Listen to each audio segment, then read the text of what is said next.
between me and my husband over one project, by the hour, worked out like less than the minimum wage. Rooster one day, feather dust the next. I think that it's probably a bit relatable, but too, it can be overwhelming, and sometimes it's easier to just go, I'm just going to keep doing what I can do that I'm good at. I think, you know, I'm a hero today and then not the next. I do feel like a bit of a fish out of water is even just the terms of what things are called. What does that mean? Yeah. You know, what does that mean? It's almost a little bit of a wag kind of comment. Probably something that isn't recognised enough about how much work people behind the scenes actually do. Women anyway, it doesn't even matter what industry it is. We always subject ourselves to a lot of criticism.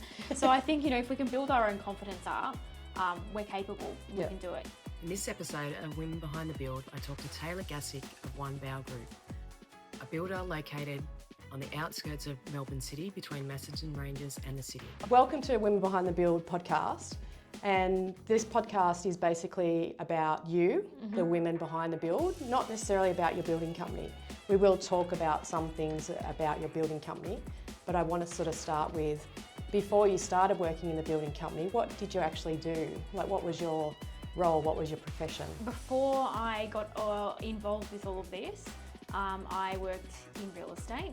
So kind of funny really, it's kind of like the other end of the build because it's still to do with housing. So I did quite a few roles within that industry, a few years on the road in sales, and then for about the last 7 years I've been in an operations type role.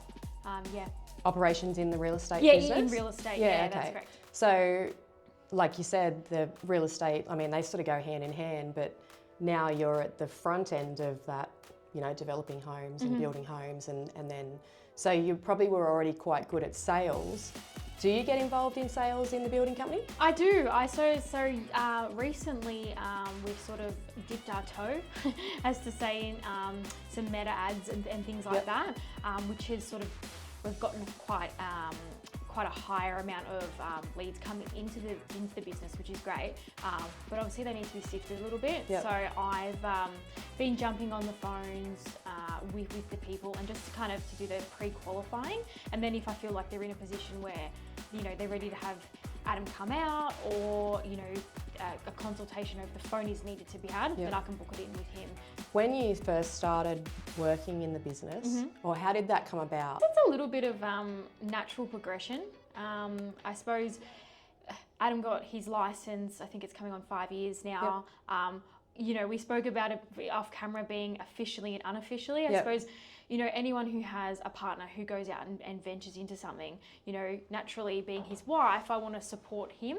But really, I suppose the pivotal turn was when we had our daughter, and I was spending a lot more time at home, obviously being on maternity leave, and I felt, it took me a little while, I will be honest, but around the sort of when she was about 9 months, I sort of felt I was ready to do something, I suppose, in terms of work. And I kind of really took on board the social media side of thing. That was like my first project.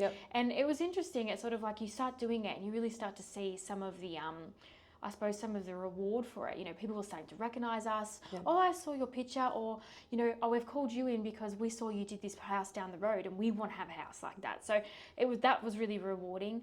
Would be from there. So she's coming on 2 now, and naturally over that time it's just progressed. So it started off with that, you know, probably being primarily my role, and now I'm starting to become a bit more hands-on in terms of, you know, like we mentioned before, speaking to customers in, you know, before they come into the business and being clients, like from a leads perspective, and also a lot of that admin stuff that, you know, and that support within the office as well.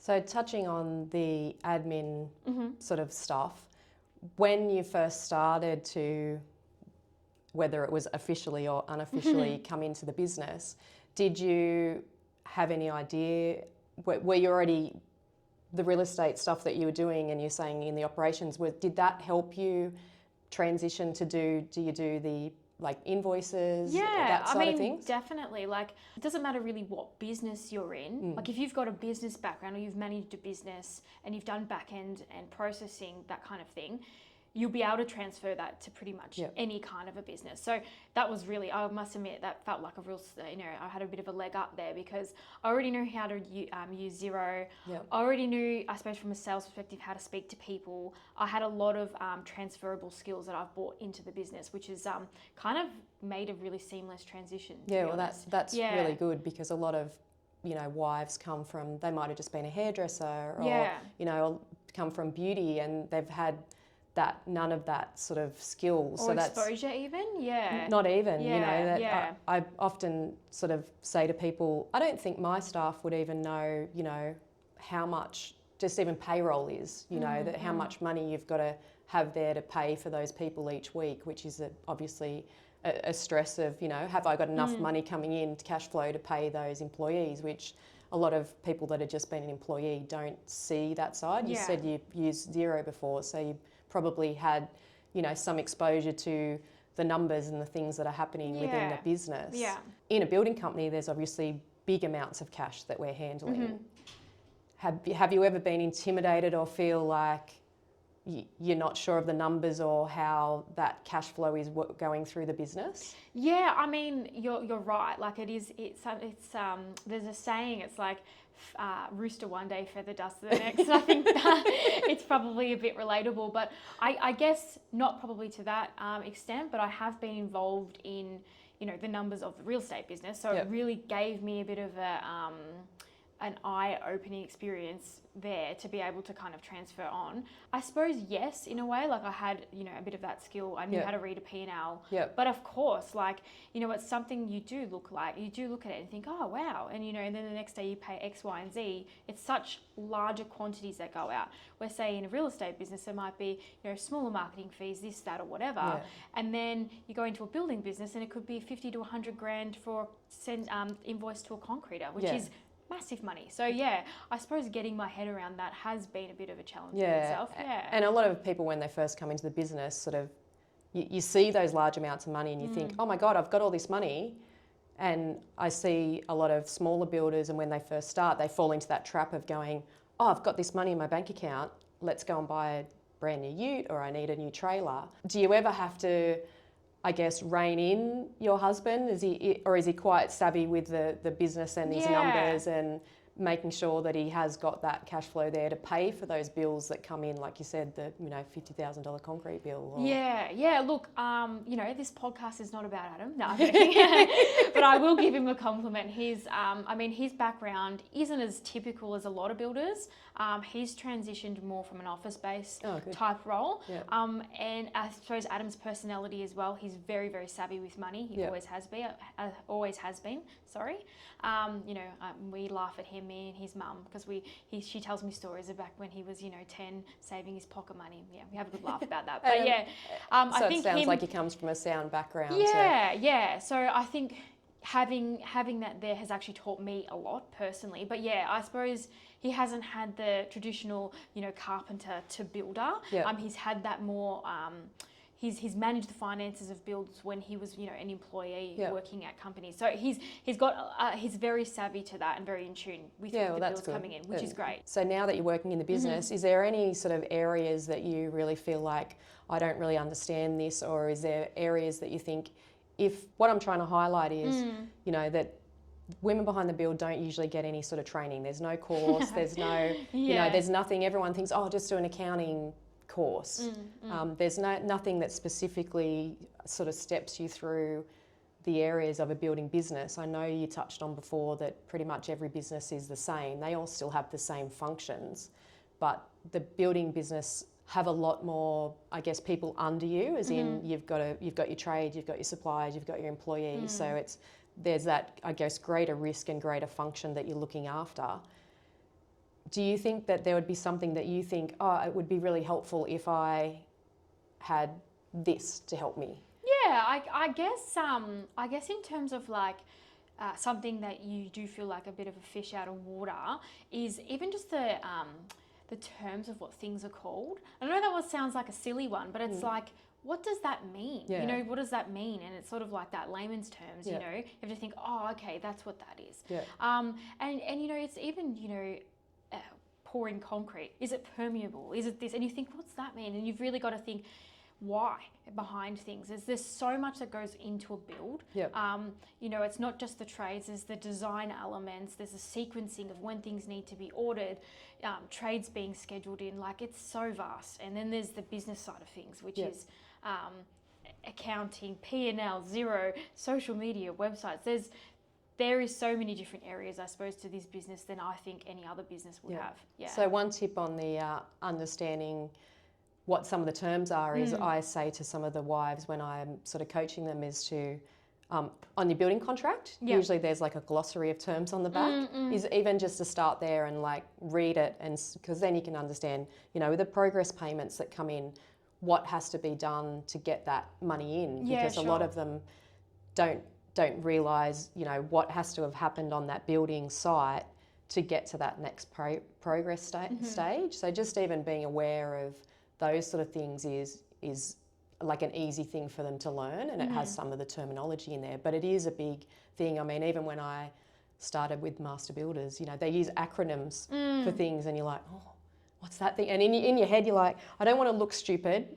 And so you're trying to run through your head, what could that mean? What could that mean? And then I would sort of get over it by saying, so would that be like this? And I'd sort of make a story of it that would be like, oh, and then they'd go, yeah, that's right. And I'm like, okay, I've got the right thing. But yeah, it's often intimidating because you don't want to seem like you don't understand or you don't know. So I had to come up with ways of sort of going, would that be this thing, or, you know, an example? Yeah, that's a good one actually. Yeah, and I suppose even if it wasn't right, people would be quick to correct you in. Oh no, it means X. This. Yeah, so it didn't feel like I was just saying, I have no idea what you're talking about. Can you please explain? What does that mean? Yeah.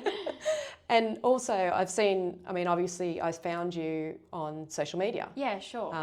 And I've seen you directing your husband in behind the scenes, which is quite hilarious. How do you research that social media? Like, how are you finding trends and that to, I guess, use social media to, like you said at the beginning, a lot of people see, you know, you on social media and contact you. What are some ways that you sort of are finding information, or is it just like doom scrolling, as people say sometimes? Well, I definitely spend way too much time on my phone. There's that. And then from there you might find, and it might not even be it's definitely, to be honest, it's more likely to be in other industries. You think, oh, I could utilise that. Yeah. Or a lot of the times is, you know, you're having a shower at the end of the day and you think, oh, that's a great idea. Yeah. And I just write it down. And I work with someone as well who films and edits all of the content that we do. So I'll just say to him, blah, blah, blah, and he'll be like, oh yeah, we could do X, Y, or Z, and that's good there because we have a little bit of collaboration. So yeah, but a lot of the ideas just come when I'm driving, in the shower, you know, just in those moments you just go, oh, that's a good idea. I'm gonna make a post about that. Being in real estate, or you were in your real estate, a lot of, and especially American, I don't know if you follow any American real estate sort of trends, but I find that there's a lot of things in there that I think, oh, that'd be a good thing that you could adapt to your building company or the building industry. Sure, yeah. So yeah, you can just spend so much time in there, saving so much, but then half the time you don't have time to implement a lot of it. Yeah, I think, you know, touching on the American real estate agents, they're really big on their branding. Yeah. And I think people really align with the brand. Yeah, so that's definitely been something that we've been trying to do. And I guess showing who me and Adam are as people. Like, obviously we take our business really seriously, but we want people to know that we are people and we're approachable, and trying to get that message across through social media as well. Yeah. And that is a big thing. I guess a lot of people don't, I mean, you get people that'll, you know, go with a bigger project builder. Usually they're obviously a cheaper product, or, you know, they've sort of done more so as a, I won't say a bulk type thing, but that, you know, you can't make changes as much. So it is important for people that have got their own custom, let's say custom business, to be seen, to show your face. I see you on there, which is fantastic. I don't see a lot of other women on a lot of other builders' pages. If you weren't working in the building company, do you think that the business would be running as well and being able to be out, say, on social media more? Or like, would you have had to have put someone else in that position that you're in? I definitely think so. I mean, you can, like, we've been lucky. I mean, we're not a 20-year old business that's, been going for that long. But like we're 5 years, and a lot of it has been through referral. But you do get to that point where not every person that you know or that knows you is ready to refer. Like, they might not be in that point in their journey. So you need to have that social media presence. Yeah. So of course, I think we would have definitely had to look at that. And do you outsource, like you talked about a video person, Yeah. so do you actually like outsource the production, or like do you film things and then you get someone to put things together, or you do get a videographer? A little bit of both, but mainly I just sort of worked it out on a cost first time kind of Return on investment. Yeah, return on investment, thank you. Yeah. And it made sense to have someone come out, and they can come to site, get it done, and they can edit it and send it back to me, and then we can schedule that. So I still have a lot of hands-on involvement in what gets filmed and how it looks, and if there's edits or changes or ideas, but they're there to kind of put it together for me. Yeah. I'm going to transition to a question that can get good responses and bad responses. But what do you think about the term of builders' wives? How do you feel about that term yourself? How do I feel? I mean, I'm not offended by it, but I mean, I guess this is a little bit, if we want to go really deep, it's almost a little bit of a wag kind of comment. Like, it's a bit of a, I hope people, even if they're not involved in the building business, if you're a wife of a builder, even if you're in your own career or a stay-at-home mum, whatever that may look like, there's a lot that goes into supporting someone in that kind of business. It's a very rewarding business, and most people who are in the industry, they love it and they live for it. But it can be quite demanding. So supporting someone in that, whether you're hands-on in the business or not, I think needs recognition. I suppose personally, I'm not offended by it, but I get where you're coming from. It's probably something that isn't recognised enough about how much work people behind the scenes actually do. Have you ever had instances where you've been talking with clients and I guess they haven't really seen that you are contributing towards that business? Or like, I've got an example of someone coming into our business and saying they wouldn't talk in front of me about money. Oh, like any of that sort of thing. Or I feel like you're a bit younger generation and it's probably getting better. Okay. Look, I haven't had any instance, but I mean, it's 5 years versus over 20 with yourself. So I guess you've just had longevity within the industry. Not take you seriously just because you're a female. And that it's definitely a lot of, I guess, women feel like, because it is such male-dominated industry, it is, and like you said before, they don't understand the terms. They don't, so they often sort of feel like, I'm just going to sit back and listen and take it all in, and I'll just stay behind the scenes instead of stepping up. Sounds like you're obviously quite. I'm going to step into that role and I'm going to own it, which is fantastic. But there's that sort of, what advice would you give someone that I guess felt like they didn't belong in the industry? I guess like education. I think that's always going to be a remedy to feel more confident. I think women anyway, it doesn't even matter what industry it is, we always subject ourselves to a lot of criticism.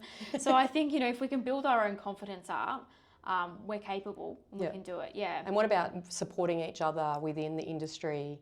Do you go to any events where there's other women there in building? Are you trying to keep in touch with other people so that you have got support and you can talk about things that are going on in your business? I think one thing I've found is people in this industry, especially other fellow builders' wives, they're all very friendly. They get it, so for that, I'm super grateful. But I mean, for me, I do, I take a big importance on educating myself, even if it's not directly building as such, but also like, you know, other facets of the business. Like, what can I learn from the accountant? What can I learn from, you know, how can I do social media better? How can I, you know, what books can I read to improve myself? So that's the kind of thing I kind of look at, yeah. Have you found anything that's sort of really given you a different mindset on how to run the business? Like you say, you talk to the accountant, you know, did you find out what numbers you need to know and what's really important to keep an eye on? You know, getting progress payments in time, you know, how have you managed all that, or does your husband mostly deal with that side of it? Yeah, I mean, it's something that we do together, I suppose. I mean, Adam's, you know, we spoke about his background before, so he's got his finger on the pulse. But it's, you know, something as well that we often talk about, because I suppose the numbers of the business directly affect our livelihoods and our income. So that trickles down to everything, anything that we want to do personally. So of course we've both got to have And that's fantastic that you're doing looking at those numbers together. I know in our business it's sort of, I look at the numbers and the husband keeps building, and I feel like he wouldn't really, you know what's happening there, as long as when he goes to the ATM machine and money comes out, it works. That's good that you both got that insight. Yeah, I think it's got to be collaborative, and I think even if you were in partnership with another person, you would want to make sure that you're both aligned on the financials, because everyone has kind of different ideas of what good looks like and what bad looks like as well. Well, and that's good that you can identify those things and identify them together, because there definitely is in a lot of businesses things that are, I guess, things look good on the outside, but they're not so good on the inside, and some people can be blindsided by that. You know, I don't know if you're any Facebook women's, like... I am, you know, and you can definitely see that... eye-opening things you see on there. That, you know, they've had no idea that they're basically just about to go bankrupt, and it's like they've stepped in at the last minute. And I guess that's a lot of businesses. You keep thinking, I'm going to be able to climb out of this situation. So it's not until I find builders, until that's like, oh my God, you're right in the hole. I'm in a hole and I can't get out of this hole. And I mean, I've been in that hole. You know, I had a $50,000 credit card that I'd got to basically feed our family. And so I guess there's people that aren't sharing these sort of stories, and that's something I'm trying to do, is share more of this thing, so that people are aware of those pitfalls, rather than not educating themselves and finding out information and talking to other people, which it's great that you're doing that, because then you can spot something before it gets too far down the line.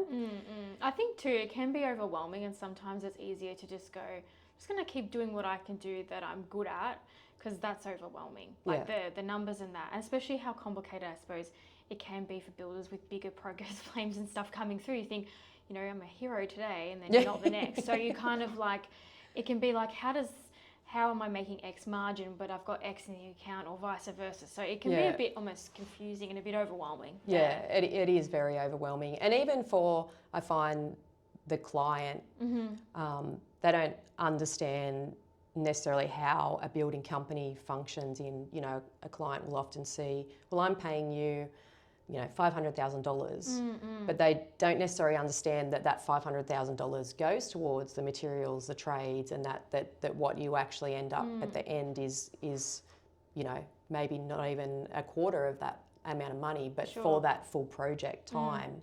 So you might end up, like, I think I worked it out between me and my husband over one project, by the hour, worked out like less than the minimum wage that we were getting paid. And a lot of people, I guess, don't understand that side of it. How it actually gets broken down. How, because it's always like that, and, you know, the builders have got all this money and they're all rich, but that's not really the case, because you're sort of like could you relate it to an analogy of like a investment banker? You're looking after their investment, but you're project managing it. It's not like every single, like, that whole amount is coming to us for profit. I mean, that'd be great. But I mean, we're having to manage our trade suppliers to keep all that, and keep the business, I suppose, afloat as well, and financially profitable too. You said you started the business, sounds like you started it through COVID. Yeah. How was that for your business through COVID, especially in Victoria? Because did you guys get shut down and weren't able to work? Yeah, we got,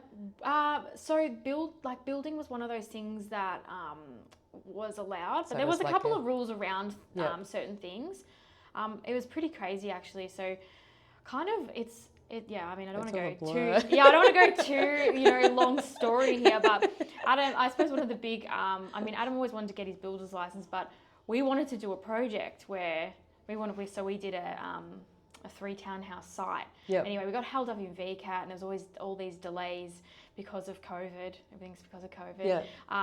So we had everything wrong that could go with that project did. So anyway, we got it off the ground, and that was actually the catalyst for One Bau Group. Yep. We wanted to do that. We thought Adam wanted to get his license, so we thought we'll do this project, and then everything that went wrong Yep. in terms of lockdowns, Yeah. the market, the real estate Well, market. But yeah. I mean, it all sold and it all worked out in the end. But it kind of gave us the confidence to actually take it into a client-based company where Yep. we were taking on clients' projects. So, Yeah. yeah.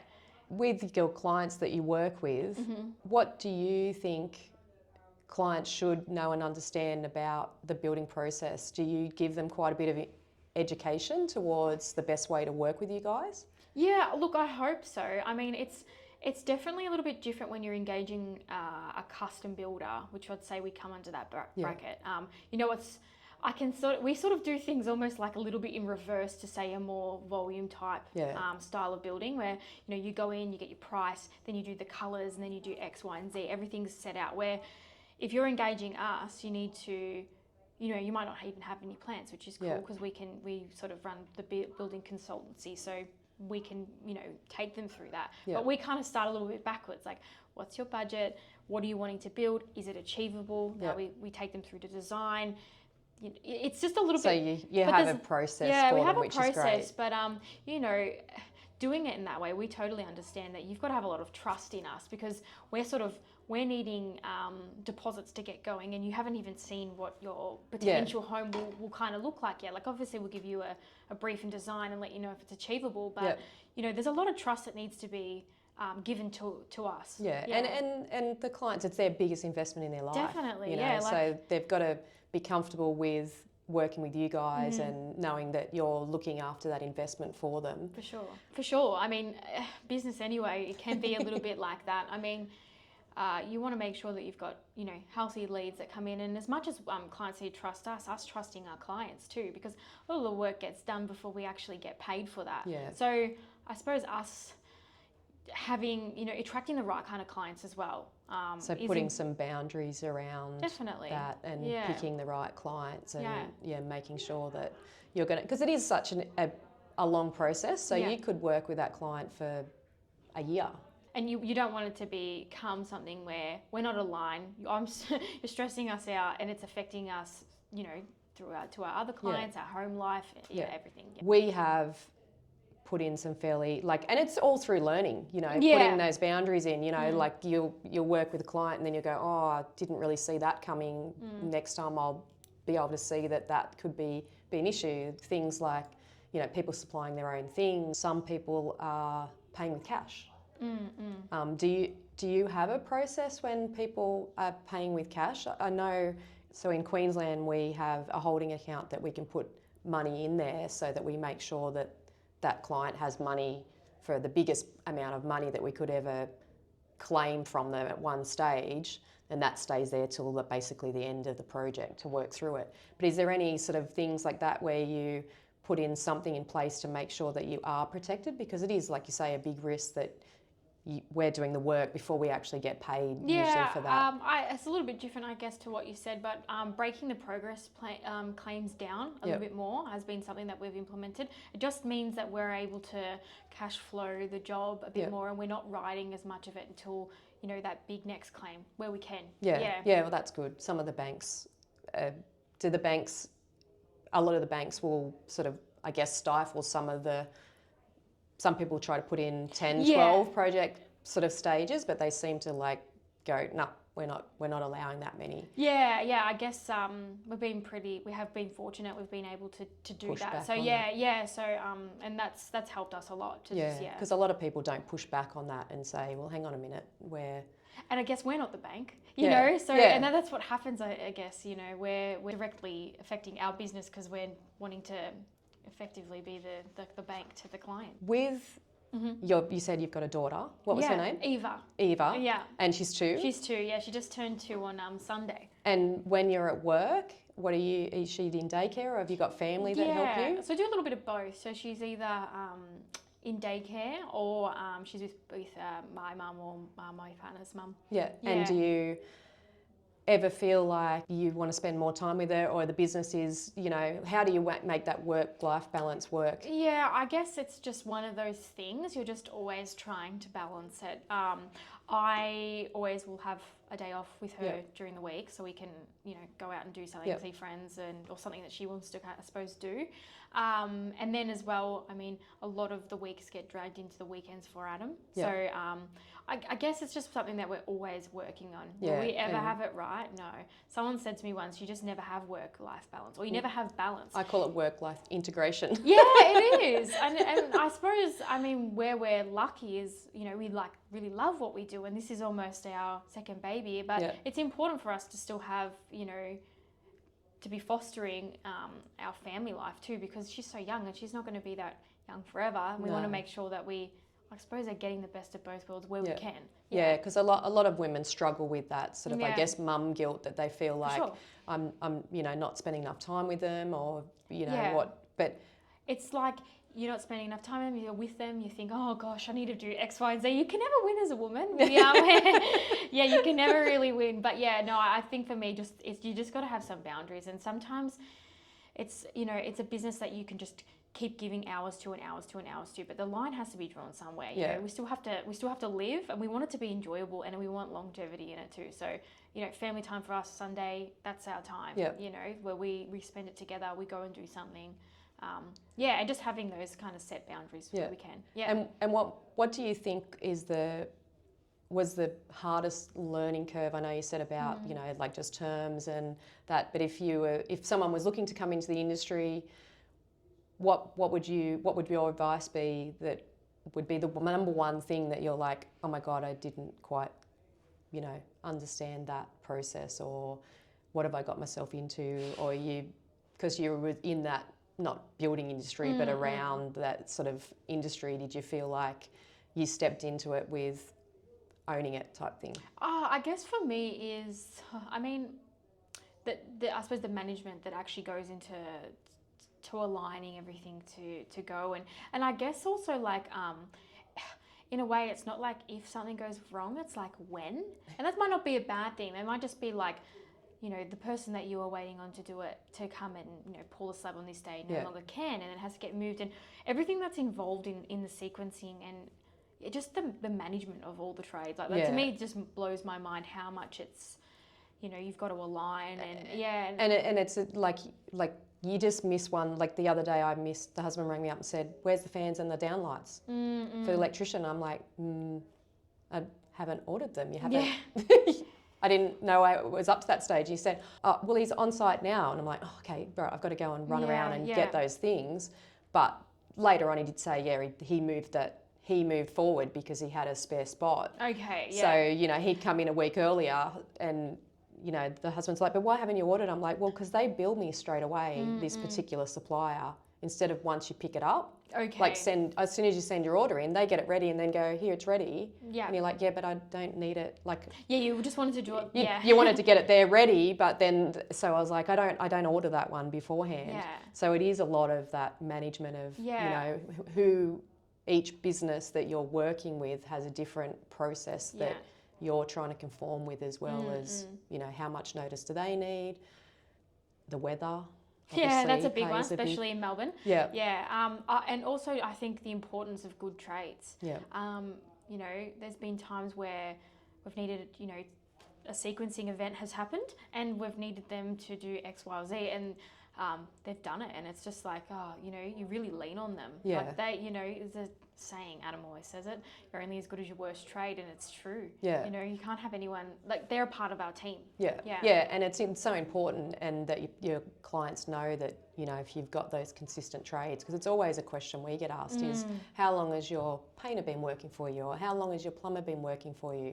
Yeah. And, you know, that it also not only shows that your business must be running a good business as well, that plumber, say for instance, has stayed with you for that long, because that means you're probably paying your trades on time. They're feeling like you're, you know, doing the right thing by them. Yeah. And that's so important to be able to do that. And you've got to make their job easy too. Like, the more organised we are as a business, the easier it is for them to be able to work for us, you know. And if we're paying them on time, people are going to want to work for you. It's a really simple thing. And it's that consistency as well, that, you know, your trades now know exactly how you operate and how you want a particular aspect done, because that's probably carried through all the houses. Yeah, sure. And so it does make that a lot easier. Do you have any issues with trades in your area? Like, because it's sort of a bit, would you class it regional here? Yeah, it is a little bit. Like, it's we're based in Sunbury, so technically we're Metro. Yeah. But like just over is, you know, Classed hitting as into the regional. Macedon Ranges is regional. Yeah. So do we have, like, when you say issues, do you mean like getting trades, or you been? Everyone we've pretty much used since inception. Well, that's great. Yeah, so we haven't really had anyone. I mean, there's always been a couple of people who maybe, you know, we've decided to go in a different direction with different trades or whatever, but most of them have been pretty solid since that time. So Yeah, well, that's great. Working with your husband. What's that grin for? I know, right? Oh dear. Yeah, where are we going with this? So when you first stepped into the role, did you have defined roles? Did you have a conversation about, you know, where your lane is and where his lane is, or do those two lanes get murky sometimes? Or yeah, I guess you know, it wasn't a business where overnight we've had site supervisors come on, so it was just Adam and me, and we've just had to be, you know, kind of do it all. And then, you know, as the years have gone on, we've been able to hire people in different roles. So yeah, I guess there's always, you know, the passion between me and Adam, like, towards the business, and, you know, Adam does hold everyone to a really high standard, which, you know, I love that about him. But you know, sometimes I guess if you know, I don't have as much experience on the ground as him, so I'm still learning. But you know, it's a good way. It's fine. Like, it's something that we're both passionate about. So yeah, I mean, we both hold each other to account. Yeah, so and I find when you're both passionate, I know me and my husband are both passionate about, so we often have some robust conversations around, you know, different things. Yeah, sure. And it comes from a place of love and compassion and wanting to be better. Exactly. Just wanting to be better and make the business better for everyone that's involved. You know, our clients, our staff, our trades, suppliers. For sure. So yeah, they're definitely, I mean, it's a lot of people say, I don't know how you can work with your husband. And I think, is that because they wouldn't be able to work with my husband, or are they just That's funny. I never looked at it like that. Maybe that's the reason people say that. Yeah. No, I guess it's a nice thing when you can be passionate and you can be building something together. Yeah. And, you know, a lot of people are really unfulfilled within their roles, whether they own a business or they're an employee. So, you know, we don't have that. The weeks just go by like this. And it's, you know, when we get a client ring us, we literally sit there over the dinner table, we talk about it, and I go, what style are they going for? And Adam will tell me. And it's like, it's genuinely exciting for us. We love it. Yeah. And a lot of people sort of say, but we're not like sitting here in an office all day together. You know, he's out on site and I'm in the office. So it's not, you're not with them 24/7. And I think that's the perception a lot of people get, is that, you know, we're just all day together with each other and then obviously coming home all night. But we do get to have different conversations when we come home, because, you know, if you've been just helping a client, do you help them pick colours? Yeah. Sometimes I get involved with that. Yeah, I mean, we do have some people, some designers that we work with too, but sometimes, you know, they lean on me. It's something I love. So I do that too, which is so not what Adam would want to do. He's you know. So you still have that conversation that's not like you've just been together all day and you come home and it's like, well, I don't know what to talk to you about because you've been with each Oh, we other know. each day. You just talk about the business because that's what all people do. Nah, I know exactly what you mean. It's it's not like you're sitting side by side all day. Yeah. So there is that bit of separation. Definitely, so you do get that bit of downtime. What's the thing that you're most proud of about your building business? For the quality. Yeah. I mean, I know the team that we have, like, that's our thing. Like, you walk through it and you're proud of it. It's not, I mean, I've worked in real estate, so I've seen the other end, and I've walked through homes where, you know, they might be 30 years old, but they're like solid. Yeah. And it doesn't matter if it's all original. You go, whoever built this built with quality. Yeah. But then you walk into a house, it might only be a year old and it's falling apart. Yeah. Where I know, you know, a One Bau project has the detail over it, and that's Adam's eye really, because he doesn't accept anything less than, you know, perfection. So it makes for really quality homes. And I think that is a difference between custom builders and project builders is, you know, it usually is the business owner that's there overseeing everything and getting those details right. My husband's a big thing. You've got to get the details right. Definitely, yeah. Whereas I think a lot of the bigger branded builders, you know, they've just got a supervisor could be supervising 10, 20 houses, like 15. Yeah, 100. and they're making sure the jobs are getting done, but they're not sort of supervising that quality. Yeah, I guess it's just a different, it's a different model. A different model for sure. Yeah. But yeah, for me, that would be what I'm most proud of is the quality that we put out. Yeah, no, that's fantastic. Thank you. Cool. And thanks for talking to me and thanks for having me on the podcast.